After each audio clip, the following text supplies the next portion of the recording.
local university professor. He is also great. No, and that's something that I've been working on, of how, rather than me doing Torah study for 3 people and somebody else doing Torah study from 3 people, how do you bring a few congregations together so that you're teaching a larger critical mass of people and everybody, and then you also get a whole different level of engagement with a larger critical mass, and it's how do you make those partnerships. And so this is, I mean, I've Sheldon Cantor's been on here from our congregation, the Friedmans so I've had folks from my congregation. Oh, that's nice. And so does it matter if you can have the interaction and dialogue on Zoom? Does it really matter if it's on what congregations are there? Right. Excellent. All right, Jake, are you ready to start? Yeah. Okay, I can start things if you want. Right. We're streaming and everything. Yep.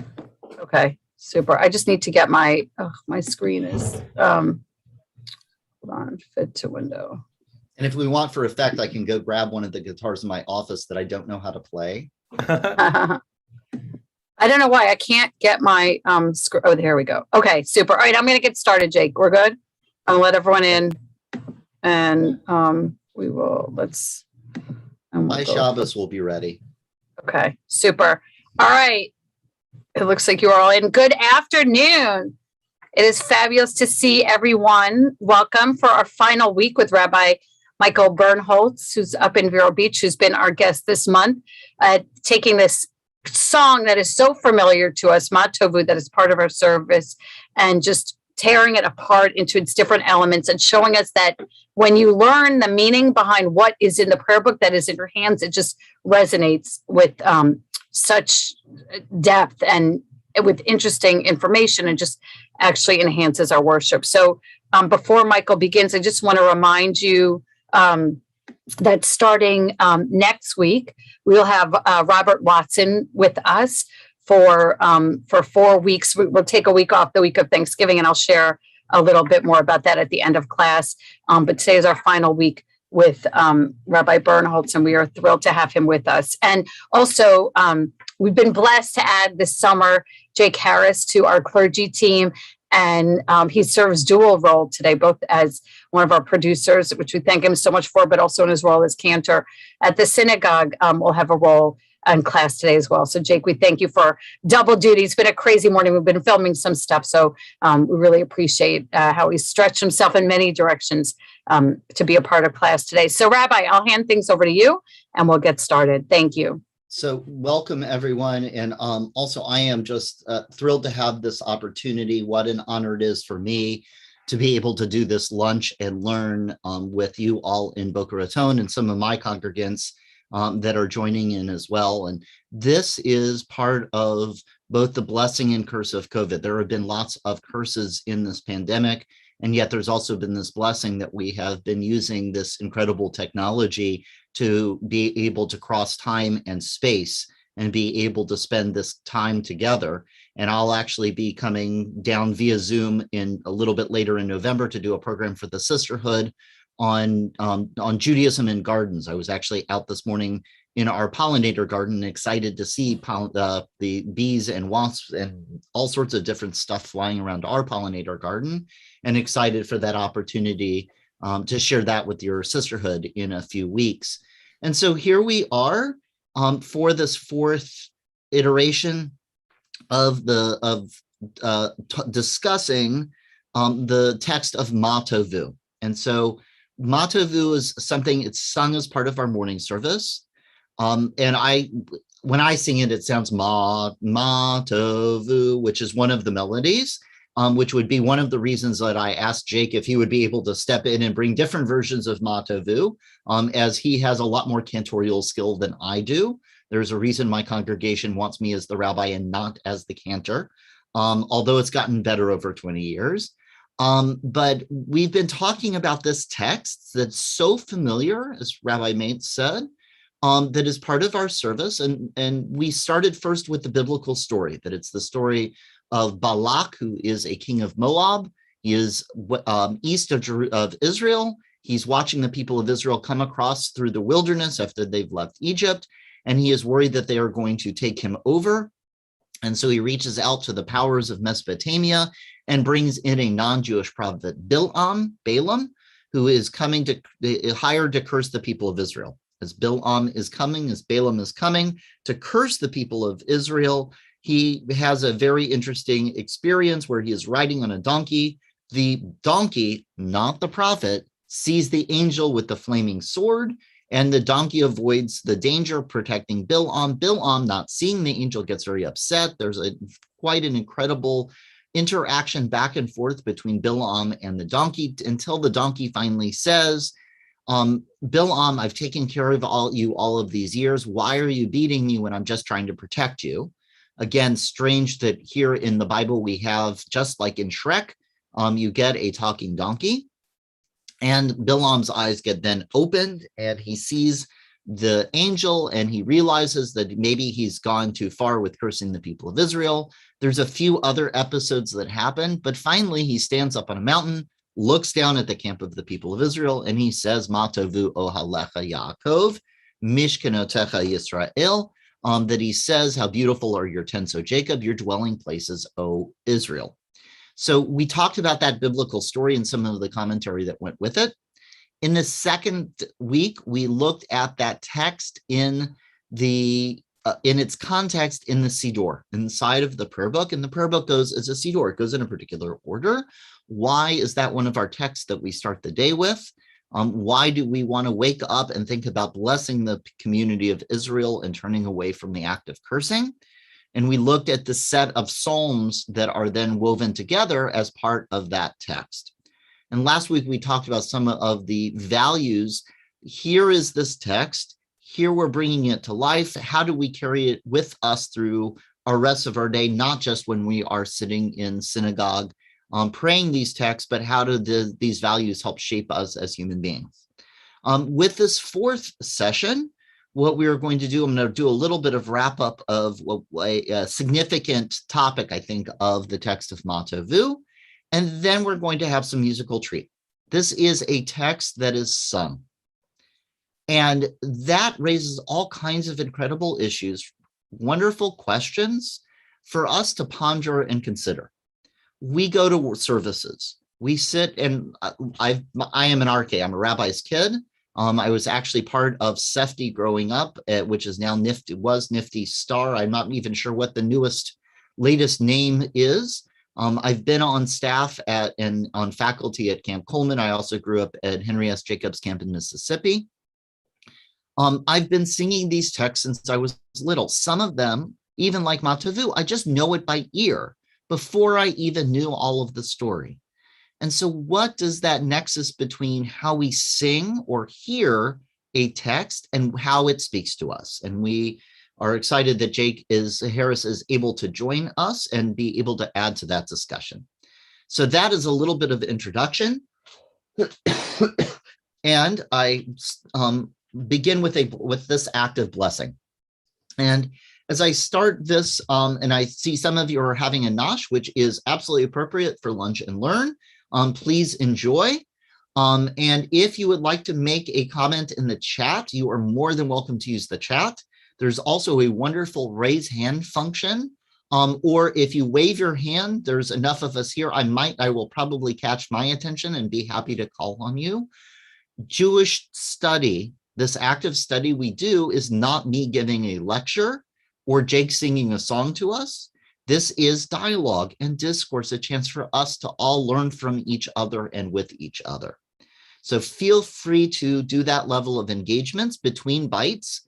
And we start with a blessing because this is a spiritual experience. This is an incredible interaction that we are not just telling a story of Torah. We are, and I love the end, la'asok b'divrei Torah. We are literally soaking up, engaging in words of Torah.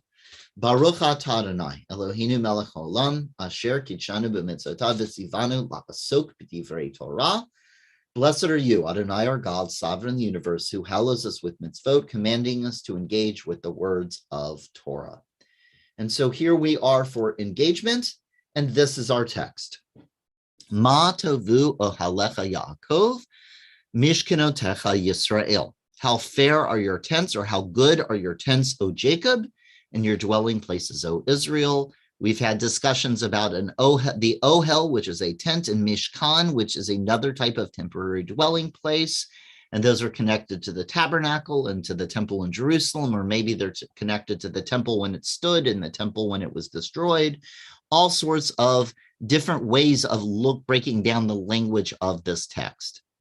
But what I really want to start with today is that we have Yaakov, Jacob, and we have Israel. And so what does it mean that these two are in connection with each other, that we have both of them side by side in the text? So one of the places where we see this happen, the language of Jacob and Israel, is in this story that comes from Genesis 32. This is where it all starts. Jacob, if you remember correctly, is a twin. And Jacob, when his twin brother Esau is being born, Jacob reaches out, grabs his brother's ankle to try to pull him back into the womb, and that's what Jacob means. Jacob means I grabbed my brother's ankle because I wanted to be the firstborn. And I think I mentioned it last week. I'll reiterate it. Judaism is a religion of the younger child. All of our stories in Torah, Moses is a younger brother. Jacob is a younger brother.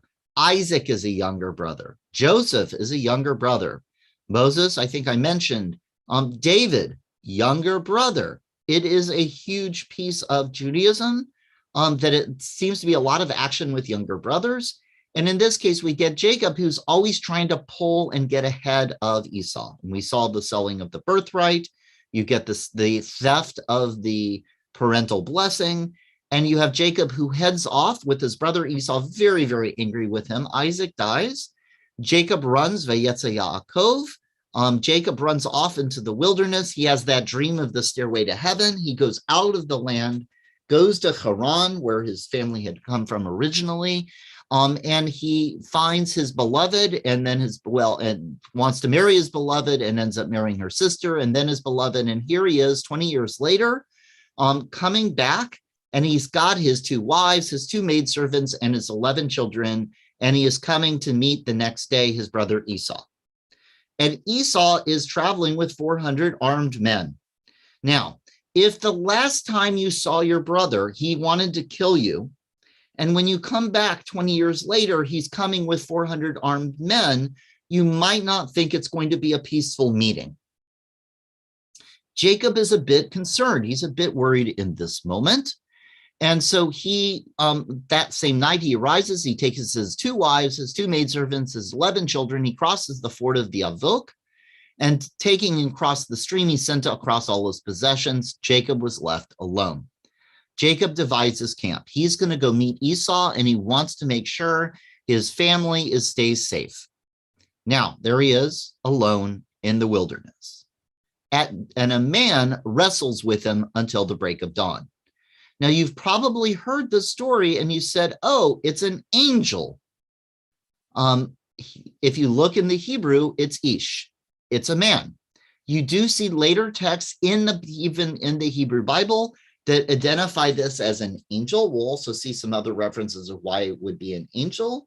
And there are lots of places in Torah where we have a human being crossing paths with one of our ancestors, and it's a man, but it really is a malach, a messenger for God. So whether this is an angel or a human messenger, we don't really know. There's some pretty miraculous stuff happening. But in the text, it actually says that this is a man. So a man is wrestling with Jacob until the break of dawn.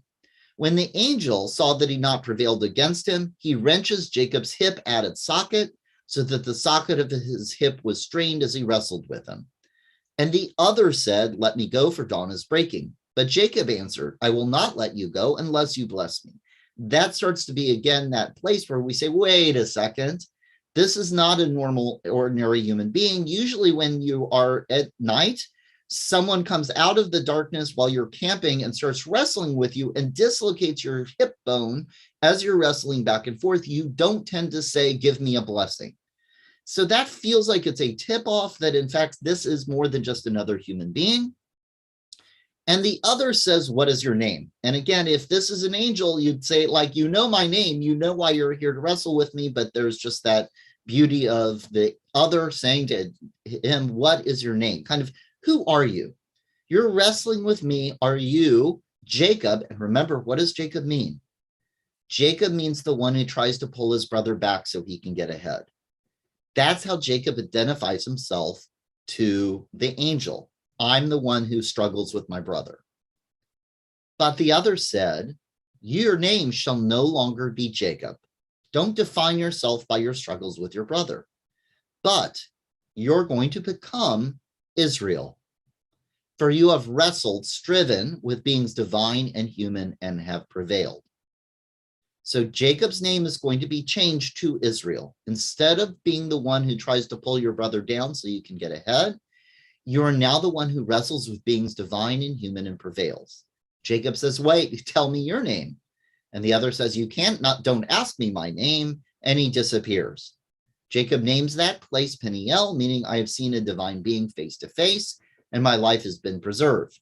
The sun rose upon him as he passed Penuel, limping on his hip, and that is why the children of Israel to this day do not eat the thigh muscle that is the socket of the hip, since Jacob's hip was a socket wrenched at that thigh muscle. If you ask me, what is my favorite biblical story? What is my favorite story in Torah? This is one of them. This is top 3, I would say, at least, because this says a lot about us as a Jewish people. We are children of Israel. We are descendants of the one who wrestles with beings divine and human and prevails. And what I love about it isn't just, oh, go wrestle with the world and win, succeed. How does Jacob leave that place? Limping. If we're really wrestling with beings divine and human and prevailing, it will change how we physically move through the world. Now, I will be the first to admit much of my congregation has some really wonky ways that they walk. We have had a lot of knee replacements, hip replacements, foot surgeries. That's what happens when you live in Florida. I actually have cloned knee cartilage in my knee. And so I joined the club. But I don't think it quite means that. It just means as you move through the world differently, when you walk through a door, when you greet somebody at the store, when you stop to take a bite of food, really, it should change how we approach those physical actions. If we're really wrestling and really succeeding, we should be able to elevate those moments and fill them with blessing. It's a really beautiful way of thinking about who Israel is. It's not just being successful. It's as we move through this world searching for our success, it should shape the nature of our spirit and the nature of our actions. So there's part of my rabbinic soapbox. So here's the story. And Jacob is told this a few chapters later. He actually returns to Bethel, where he has the dream of the stairway to heaven. And that's where his name gets changed. Oh, I share this with you because here, 10 chapters later, we find ourselves in chapter 42 of Genesis. In chapter 42 of Genesis, you are reading, and this is where Joseph has now gone down to the land of Egypt, his son. And when Jacob saw there was food rations to be had in Egypt, he says to his sons, why do you keep looking at one another? Now I hear, he went on, there are rations to be had in Egypt. Go down and procure rations for us that we may live and not die. So 10 of Joseph's brothers went down to get grain rations in Egypt, for Jacob did not send Joseph's brother Benjamin with his brothers, since he feared that he might meet with disaster. And thus, catch this, the sons of Israel were among those who came to procure rations, for the famine extended to the land of Israel. One paragraph, up here, he's Jacob. Down here, he's Israel. In that one text, Ma Tovu O Halech Yaakov, you get Jacob and then you get Israel. It's not just for the sake of poetry so that we don't repeat Jacob or Israel over and over again. I think there's some power in understanding that sometimes this human being is more of a Jacob, and in other times this human being is more of an Israel. And we're going to keep seeing this. It continues. They went down to Egypt and came to their father Jacob in the land of Canaan. Okay, so this is later. So that was Genesis 42. They've now gone down. They've reunited with Jacob. And here they're coming to they're reunited with Joseph. And they're coming to tell Jacob that Jacob/Israel, that his son Joseph is alive. And they tell him Joseph is still alive. He's the ruler of the whole land of Egypt. His heart went numb, for he did not believe them. And when they recounted all that Joseph had said, and he saw the wagons Joseph had transported, the spirit of their father Jacob revived. Enough, said Israel. My son Joseph is still alive. I must go and see him before I die. He's Jacob when his spirit is revived. When he says, I'm going to go up and move forward in my life, he becomes Israel. I am curious, as you're hearing this, if there's any of that. When do you think he's Jacob?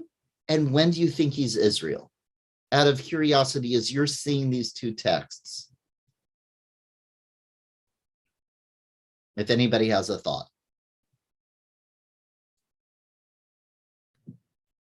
It's very insightful. I don't know if it's like a future focused Israel. Anita, do you have your hand up too? I see. Yeah, I had my hand up. I think he's Jacob when he's sad and looking back, and he's Israel when he's looking to the future. I think that is definitely part of that reading. And by the way, there's really no one part of this answer. It's Judaism. Don't worry, there are lots of answers. As many melodies as Tovu are in our songbooks, there are answers to this. Part of the beauty is seeing and asking ourselves that question: when are we Jacob and when are we Israel? So Sheldon put in the chat as well, as an individual Jacob, as part of a group Israel. So when he's thinking about himself and his person, here he becomes Jacob. When he's saying, what do we do for this collective community? He becomes Israel. All of these are very powerful, worthy considerations for it. Here's another piece of it. This is the next chapter. Israel set out with all of his and came to Beersheba, where he offered sacrifices to the God of his father Isaac. God called to Israel in a vision by night. And what does God call him? Jacob, Jacob. And he answered, Hineni, here I am. He said, I am God, the God of your father. Fear not to go down to Egypt, that I will make you there into a great nation. I will go to Egypt with you and myself bring you back. Joseph's hand shall close your eyes. So here you even have God going back and forth. Do I call this? And remember who said your name is going to be Israel? God did. And here you have God flipping back and forth, where it's Israel is going forward, and God says, hey, wait a second, as you go forward, remember when I sent you to Haran, right? Remember when Vayetze Yaakov, remember Jacob when you went out and I brought you back? Remember, I'm still going to be with you, and this is all going to work out. It's okay to be that scared. If I'm doing a reading of this, it's okay to be that scared child, Jacob. Remember, I got you back. You don't have to be Israel and put on that mantle. It's okay to be Jacob in this moment. I realize what you're undertaking. That's just one reading of this, but here it's extraordinary. God called to Israel in a vision by night. Yaakov, Yaakov, and Jacob says, Hineni. So Jacob sets out from Beersheba, and the sons of Israel put their father Jacob and their children and their wives in the land wagons that Pharaoh had sent to transport them. Jacob goes from Beersheba. It's the sons of Israel, and Jacob and their children and their wives. Just keeps going back and forth between the two names, but I think also part of the identity that goes with it.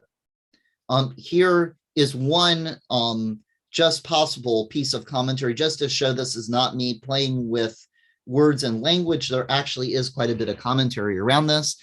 This comes from Samson Raphael Hirsch, who is a modern Orthodox, I believe, early 20th century, late 19th century. Rabbi Mates, do you know? I know he's... I think late 1800s. I can Okay. double check. But I will double check. And his Torah commentary is absolutely amazing, especially given the time frame he's writing it. It gives you an insight into some of the sensibilities of 1808 till 1888. Okay, Yeah. so 19th century. And his Torah commentary, which I have actually, is absolutely fascinating, both for how it's timeless and how it also kind of gives you an insight into how Judaism was approaching the world in the 19th century. So here again, significantly, there's a change in names. The family, Israel's sons, were in the happiest frame of mind. They had no premonition of the sad fate which awaited them, towards which they were now journeying. Their father was filled with the somber thoughts of his people's exile, which he had been told to expect.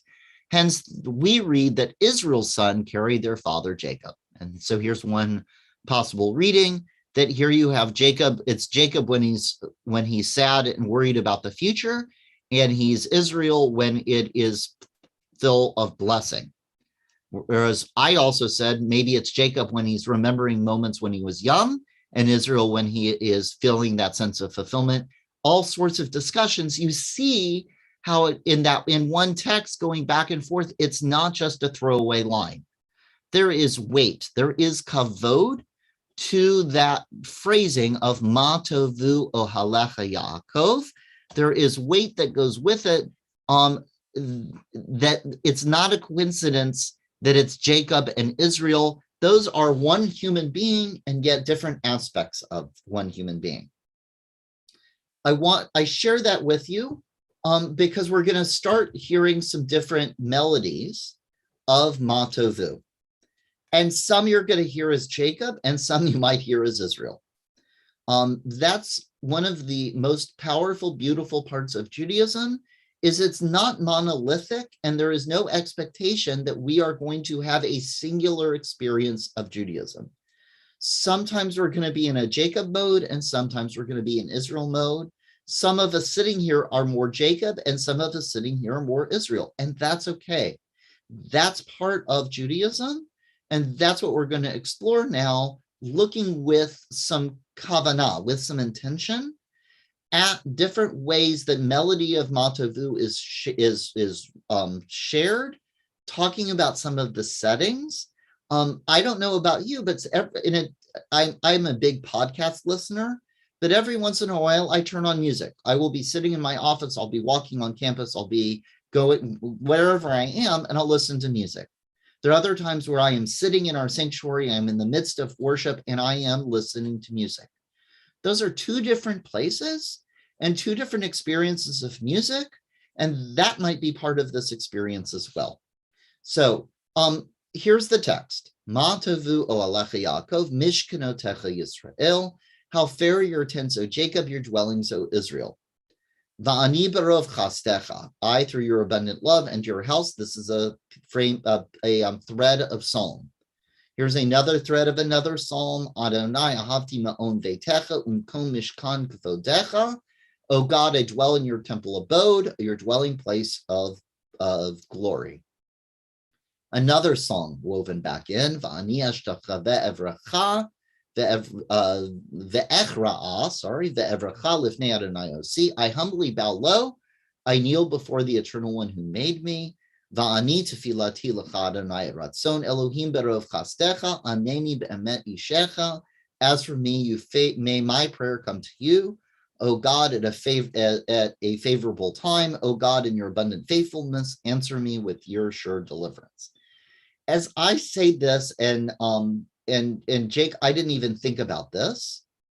And Rabbi Mates, I'm curious if have you ever encountered an English setting for Ma Tovu?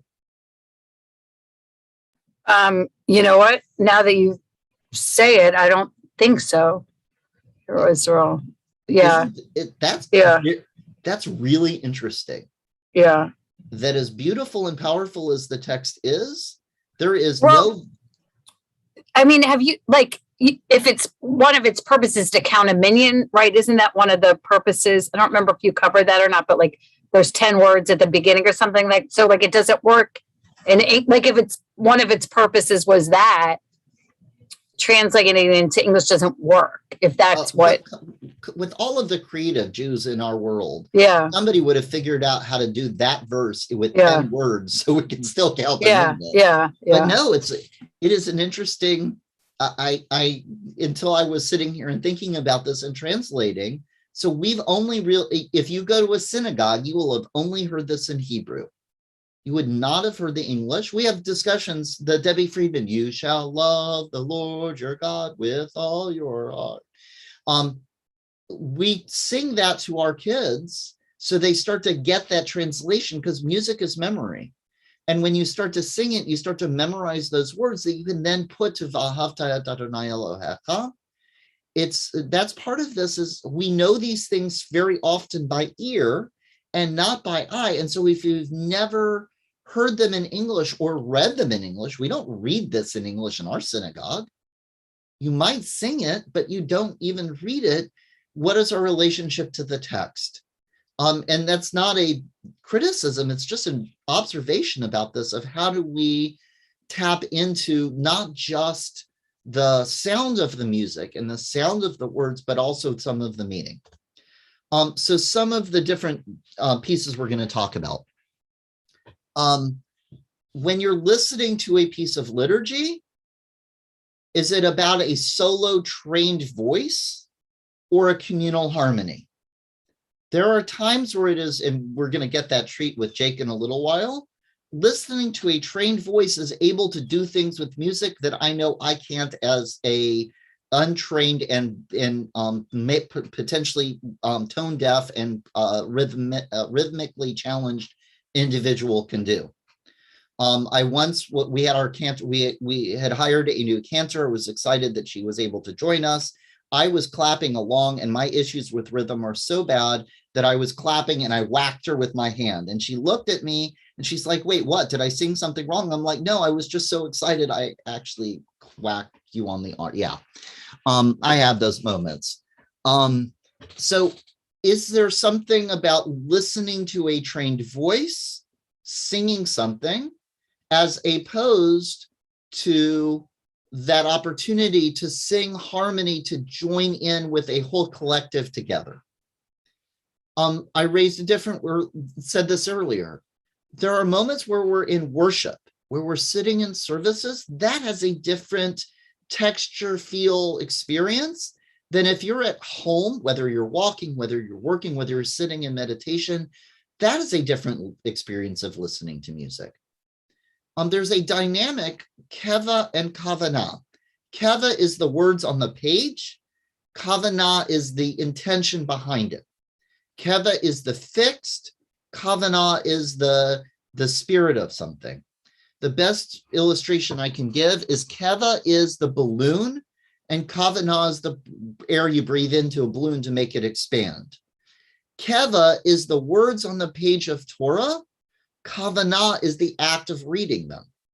And very often I will say that the Torah is two-dimensional, a three-dimensional, length, width, height. It's a flat piece of paper or parchment. It only becomes alive when we read it out loud and breathe our life into it to raise it up. So we'll talk a little bit about keva and kavana, because music is keva and kavana. Jake, I'm guessing you have books of music. They're flat until you sing them. And what Jake sings is going to be different from what somebody else sings, or a lovely computer tablet. There's the way that you bring something to life, and different musicians and different voices, that has an impact on the experience. Sometimes, and this is something with liturgy, and this comes from Larry Kushner's book, called The Art of Public Prayer. There are times when we want something to be transcendent. You want divine majesty. And the Reform movement was great with this, where you have an organ and you have the angelic choir And you have all of these voices on high singing because you want to connect with something that is beyond your reach. In the 60s, 70s, 80s with the camp movement, there was a push with music and liturgy. This is Debbie Friedman. You sit in a circle around a campfire and you all sing together. That's called immanence or Shekhinah, that sense of it's that indwelling connection that we have that helps me feel my spirituality.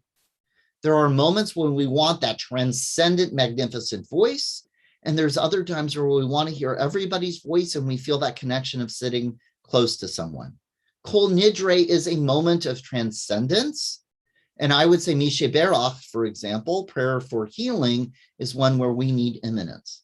And there are times, and we'll hear this in some of the different melodies, where you come in on a Saturday morning, or you come in for a service in the morning, and you just need something majestic. You need something awesome. You need something out, quite literally out of this world. And there's other times where you're walking in and you just want to sing, and you want to hear other people sing, and you want to hear other voices joining with yours, because that is a different type of power. Another issue, and by the way, I'm giving to you these quickly because I'm also then want to go through the different versions, and we'll come back to this list at the end. When we do worship, there is sometimes you need a familiarity, and this is a constant struggle, challenge, question in our congregation. I want to sing Micha Mocha. I want to sing the traditional version of Micha Mocha, which is code for this is the one I grew up with, or the one I heard at camp, or the one that I like. We want to be, if you want to sing along or even know what the words are, if every week there's a different melody, I have one songbook that is 18 different melodies for Lecha Dodi. If every week you did a different melody for Lecha Dodi, you'd have no idea what you were doing. And there is something powerful in familiarity. At the same time, if you always sing the same one, it can be very rote, it can be a little boring, and there are some times where some of these different melodies are really incredible and beautiful, and by having a little bit of variety and openness to your repertoire, you might experience other things. And two last questions. Does the music match the mood you feel or the mood you would like to have? You're sitting in worship, and you might be feeling something particular in worship. You might be mad, you might be sad, you might be happy. You might have a simcha on your mind. You might have had a bad experience in the parking lot. Does the music fit the mood you are feeling that you need to feel? Or are you coming in and you're like, you know what, it's been a bad morning. I just want to hear Jake sing. His singing always makes me feel better. Maybe you need to want to feel a different thing that you're feeling, and you need the music to move you. And then finally, and this brings us back also with Tovu, does the music match the text or the story or the service? One of my favorite examples of this is there is a Israeli dance song called Lo Ahavti Dai. And it's I lo ahavti die, ya die da da da da ya da da da clap clap, right? And there's a whole dance that goes with it. It's an Israeli dancing circle dance song. If you look at the words, it's awful. It's a tragic ballad of unrequited love. Lo ahavti die is I didn't love you enough. If I remember correctly with the song, it kind of goes like, I brought you flowers. They were so lovely. You still rejected me. I, lo ahavti die. Didn't I love you enough? Right? I mean, it's this awful song where the guy gets rejected over and over again. Now, again, I, lo ahavti die. The music doesn't match the words unless you have a Yiddish sense of humor. And I can imagine who's the Borat? I'm blanking on what's the name? Sacha Baron Cohen. I can only imagine Sacha Baron Cohen or Mel Brooks having fun with that dissonance between the words and the melody, or better yet, the Inquisition Song. from Mel Brooks, from, the Inquisition, where we're singing about the destruction of Spanish Jewry, and we're doing it with Pepe and Joy, bring in the nuns. And that there's a Jewish response to all of this. There are times where we want the music to match the story and the service and the context, and maybe there's other times where we want to do the exact opposite to stir us up a little bit or to challenge us. So we're going to look at all of these questions. I hope you have written them down. That's kind of a joke. We'll come back to them, but be thinking about some of these different dynamics, because now I'm going to push it forward, and we are going to go to some of these, some of the different versions, and I'm going to turn it over to your very own cantorial soloist, Jake Harris, as he gets his guitar. I did threaten I have 3 guitars in my office. I still don't know how to play. I'm figuring if I find the right guitar or have enough in here, that eventually it will work. And Sue, I think I saw you knitting. So knitting, I figured out. And Jake, you're muted. Yes, I was, getting the strap around my back is a very noisy process. So can everyone hear me okay? Just want to make sure my sound is all right. Well, thank you, Rabbi Birnholz, for asking me to come speak on some of these settings of Ma Tovu. And, believe it, and it's so funny, as you said, write it down. I was like, I got the Zoom screen here. I got things over here in my notes. It's like everything, the technology have many different things. So this first one that we're mostly familiar with if we're coming in, and I just want to bring up these. I think it's cool to go back to our thoughts of, what our parts are for why we're doing this, and we're looking at these settings. So anyone can sing the round. The round, of course, goes like this, and we'll do it as a good key. Or actually, D minor. Here we go. Ma tovu ohalecha Yaakov mishkenotecha Yisrael ma tovu, etc., etc. And so that it's a really awesome melody to sing for people when they're coming in the morning. Modal. What does modal mean? Modal has to do with the church modes, and it's not the same kind of functional music that we're used to if we hear in sort of composers like Mozart or Beethoven or even Bach, where you have something like this. Modal means it's a little bit softer, and it's just using the white keys on the piano in different ways. That's pretty much what modal means. So, ma tovu, and minor, well, minor is that sad sound. Ohalecha, or epic sound, or if you start to get a little beat behind it, it can be celebratory for the Jews. So this melody has a gentle rise and fall, okay? We're going up, and that's part of what makes it so singable and so accessible for people. It's great to sing together.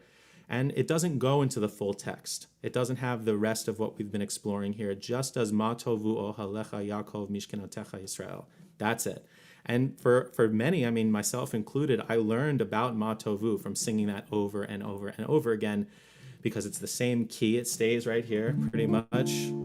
Ma tovu ohalecha Yaakov mishkenotecha Yisrael. And there's a round. And so if we can...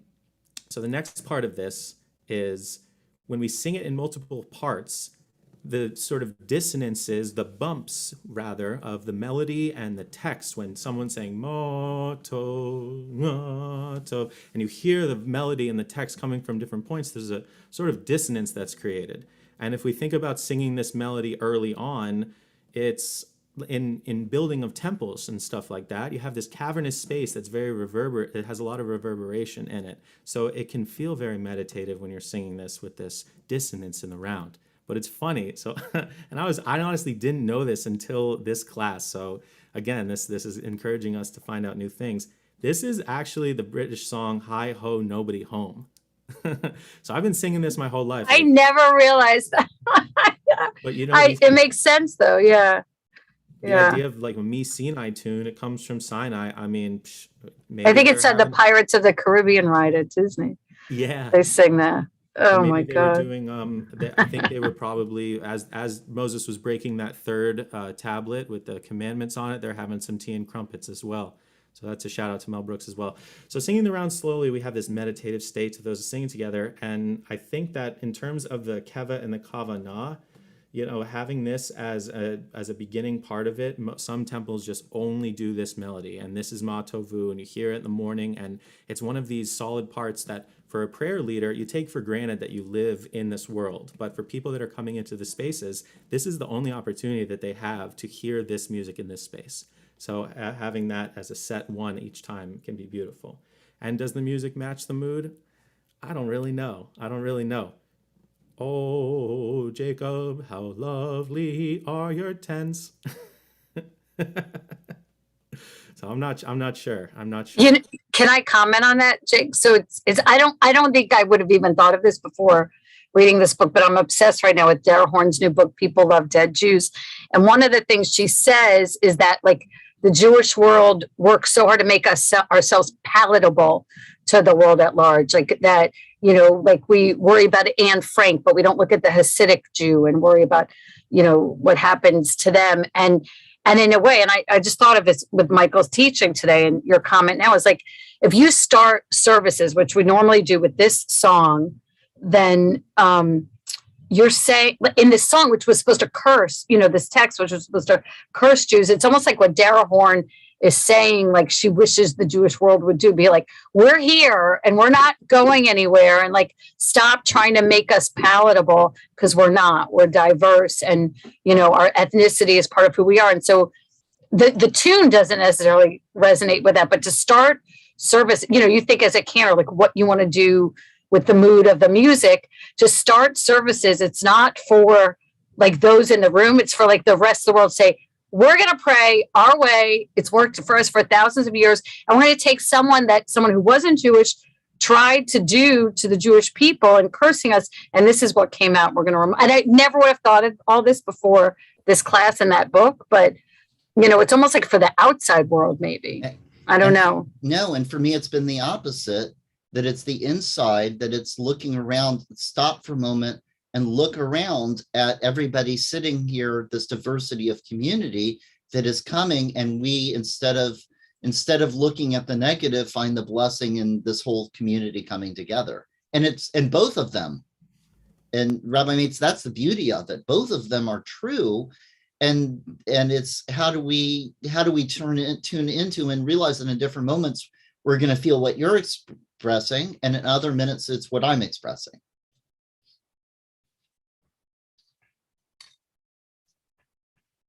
Yeah, absolutely. Okay, so that's the round. That's the round setting of Ma Tovu.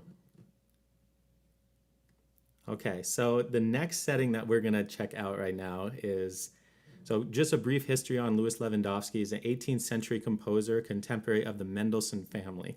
And so Alexander Mendelssohn, who was related to Felix Mendelssohn, a cousin, and as well as his brother, they revered Louis Lewandowski's talent so much. He grew up as an orphan in Poland and then moved to Berlin.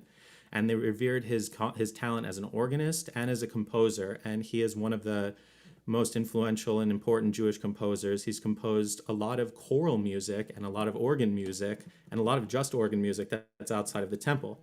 But what's so interesting for this, especially when we're talking about the divine majesty, transcendence versus the immanence, these pieces in their original form, like for Ma Tovu or for Tzadik Katamar or Hallelujah or Enosh, like for Tzadik Katamar, if I was just to go like this, Tzadik Katamar Yifrach, it sounds like a congregational melody and everybody can sing it and everyone can sing along to the whole thing, but it was derived from a full soprano, alto, tenor, bass choral piece. So just like this setting of Ma Tovu, which in here, and it has the full choir. Okay, so we have this 18th century late classical, early romantic style. Ma Tovu, Ma Tovu, Ma Tovu Alecha Yaakov. And so that, even that initial gesture, it's very Ma Tovu, Ma. It's very powerful. It has this grandeur to it, this divine majesty. And it seems, the sound seems like it's a contemporary of Lewandowski, which it was. So interestingly enough, this melody is of Ma Tovu with the full choir, the organ, as it was initially scored for, is borrowed, kind of like our previous melody, was borrowed from one of his contemporaries, which was an Italian song, and now it's used to train many Italian voices as singers are learning to sing, Caro mio ben, which goes, Caro mio ben, credimi almen, senza di te languisce il cor, ma tovu, ma tovu. And so there's this idea that if somebody is walking into a synagogue, especially the Neue Synagogue in Berlin, that before it was decimated or deconsecrated in such a terrible way by the Nazis, it was Lewandowski's synagogue, seated about 2,500 people. And so if you're walking into a synagogue in the 1800s, in the mid 1800s, and you're hearing these melodies, you think, wow, this is beautiful. And the Jews are in. The Jews know exactly what we're doing with pop culture, because opera and Italian singing was the pop culture of the time during Lewandowski's time. And so as things became less friendly for the Jews, the Lewandowskis immigrated, they became lavender, and they came here, and they had some kids, and here we are. And one of those descendants, for me, is my great uncle. So through it all, the music is what brings us into the next place. And so we must Did continue you just it. say you're a descendant of Lewandowski? Cool. That's my one claim to fame. That's why I'm here, folks. Really, that's all I got.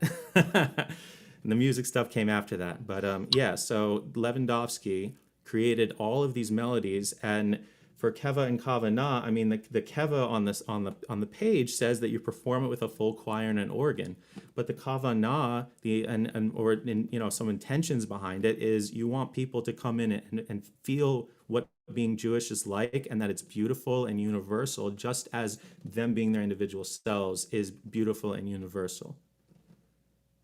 And this is, so the cantorial part too, I sort of already went over some of this. We have the surroundings but also the degree of skill necessary. This is one of the ones that takes a trained voice, because as we keep going in the score for the cantorial part, which one of my dreams, of course, is like I'll be able to sing this in the temple, and hopefully we'll bring this back at Temple Bethel, because the cantorial solo part, which goes through more of the text too. This isn't just the beginning text like the initial one from Ma Tovu, but so you have this cantorial part, and when the cantor, I sort of envision like this is Balaam giving the blessing to them. He says, Adonai ahavti me'on beitecha umekom mishkan kevodecha vani eshtachave vechra evrecha lifnei Adonai osi. So it's like Balaam giving this blessing, and then the choir comes back in. It was the angels, because then that's what happens coming through when you are giving blessing as opposed to curses. You are opened up to much more beauty that the world has to offer. Jeff Klepper's actually, I wouldn't call him a friend of mine. He wouldn't remember me. I remember him. I'm friends with him. I don't know if he's friends back. He was the cantor at my bat mitzvah. He was at my synagogue.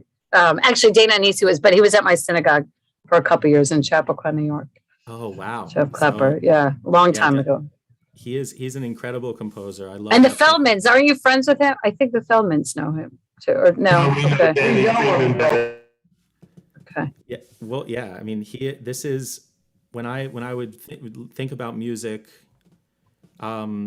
like Jewish music initially, this is the first song that I remembered. And so this setting right here, it uses the complete text. The first musical gesture is this fifth interval, which Ma Tovu, 1, 2, 3, 4, 5, 1, 5, 1. So music, we just affix, if you're not familiar with music theory, all we do is affix numbers to the different tones. And like gematria with lettering and everything like that, the different ordering of the tones and what they code for in that specific order, or what their kind of double duty is, can inform us as to where we are within the music. So 1, 2, 3, 4, 5. Ma tovu ohalecha Yaakov, ohalecha Yaakov, mishkenotecha Yisrael.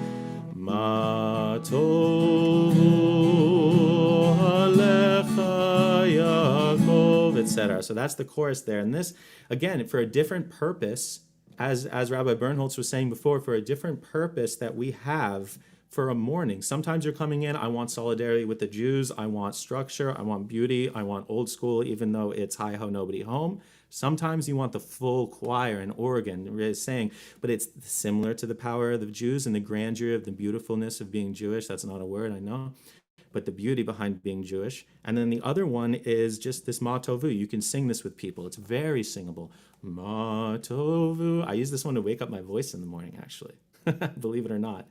And as we go into the verse part, when it hits the rest of the text, it sort of goes into this other place. And so we have right here, Vani berov chastecha avol veitecha. And it's written to keep going. Eshtachave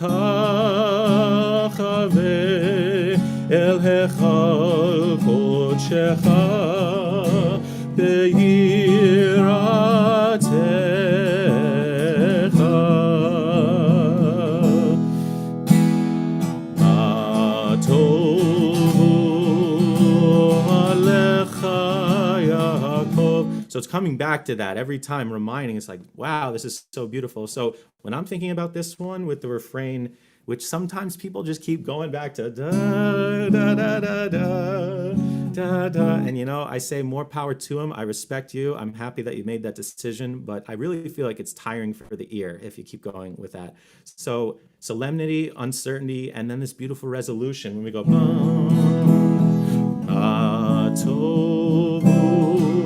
comes right back out of that. So it's very invigorating. I love the way that he uses the entire text and goes back and forth between these key areas, because that's how we experience life as well, as going to different places, both positive and negative, in the same breath sometimes.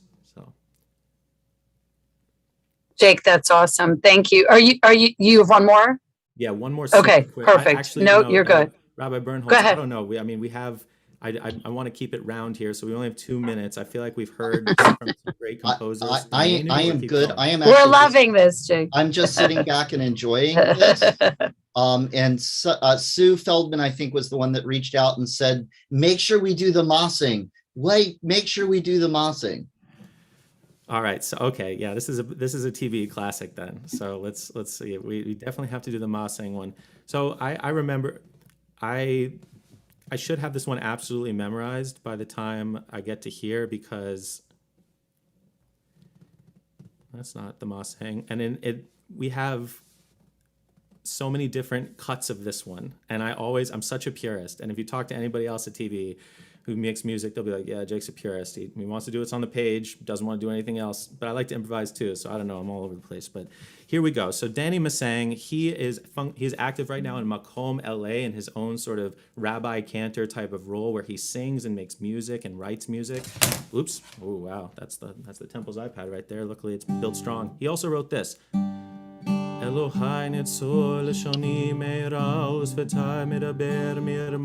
So it's such beautiful music. But this one's so amazing. As it goes into the verse, we have parts of it that sort of differ and go into a completely different key area. So instead of kind of staying the same how it was before, this one goes much different. So just trying to get this up before the clock strikes midnight.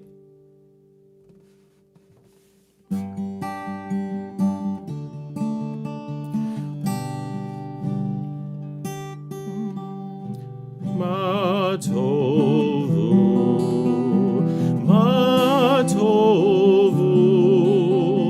ohalecha Yaakov, mishkenotecha Yisrael. Ma tovu,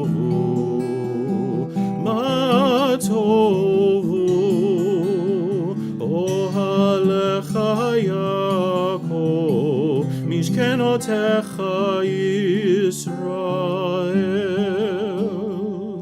Oh, that's just so beautiful. And the flowing nature. It's beautiful.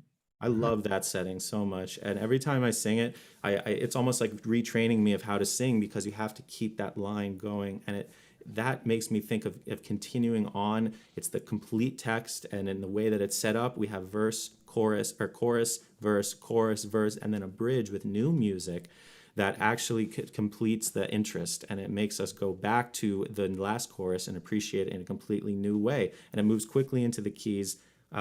And the gestures are very complementary. And when we talk about complementary musical gestures, we can have one that's very telescoping. Ma tovu, o halecha Yaakov, mishkenotecha Yisrael. Long, but also from the top. So it's the imagery again. It's kind of like text painting. From the top of the hill, I will say to you that your tents are nice. And I really think that, Jacob, you got some swell tents, right? Your dwelling places are fantastic, Israel, but you can still be a kid, and I'll call you Jacob sometimes. There you go. On that note, oh my God, that's fabulous. We start every B'nai Mitzvah service with that one. It's nice. It's nice. Rabbi Birnholz, I just want to give you, first of all, Jake, that's fabulous. We're so lucky to have you with us. And I think Michael enjoyed it as much as the rest of us. Rabbi Birnholz, just give you a closing word before I share a little bit about our next month's Lunch and Learn. Go ahead. Yes. So what an honor to be able to come and spend this time with you all, teaching and sharing this amazing text, but in all of these different ways. And what we just experienced, I'm listening to the Klepper, and I'm sitting at HUC. That to me was that HUC. That was what I heard when I was in rabbinical school. That was the melody. I was like, I think in Jerusalem is where the first time I would have heard it. And that's part of all of this too. It's the text. It's the story from Torah. It's where have we been and where have we been sitting and who have we been sitting with when we've heard these melodies or told these stories? How do we take these stories that we use in our worship and turn them into real values as we move through the world? And so what a pleasure just to sit with one text and be able to work it through over the course of this month. And what you heard is I'm learning stuff. Rabbi Mates is learning stuff. Jake is, each of us as Jewish teachers, because we're getting a chance to spend some time with this text, are learning ourselves. And that is the power of study, but also study with a community. So a huge thank you. And I hope that when you are sitting and hear Ma Tovu, that some of this will come forward, or that you'll find yourself walking into a place singing Ma Tovu, and that will bring blessing into our world in all sorts of ways. So thank you so much. Thank you. Thank you. I always manage to find my way next to Rabbi Birnholz at APAC or at, I think, CCR or whatever. And I always said, I want to have you teach. So I'm so glad we finally were able to realize that. And don't be a stranger. And hopefully we can do more things together. And Susan, who was on earlier, but I think dropped off, or she may be here, so I'm not sure, our sister co-president, who found you, and we're so excited to have you for this gardening session with our sisterhood. And just thank you. You're just up the road, but it's always wonderful for colleagues to work together. And Jake, thank you for giving of yourself today. I really appreciate it. It was beautiful. And thank you everyone for joining us.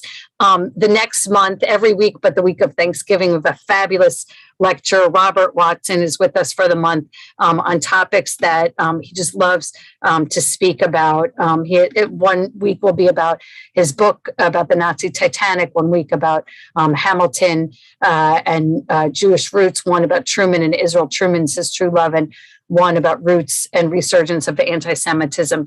He's a world-class lecturer and a dear friend of Temple Bethel. And we're just very happy to be having him with us for the month of November. And in December, we're actually traveling back to Israel. We're actually with an Israeli tour guide, but around the world. So we have great stuff coming up. We want to thank everyone for joining us, and we really appreciate it. And of course, Jake, we're thrilled to have you today. And everyone have a wonderful week, and we'll see you next week with Dr. Watson. And thank you for everything, as always. Thank you. Be well. Bye-bye. Thank you for a great lunch and learn. Thank you.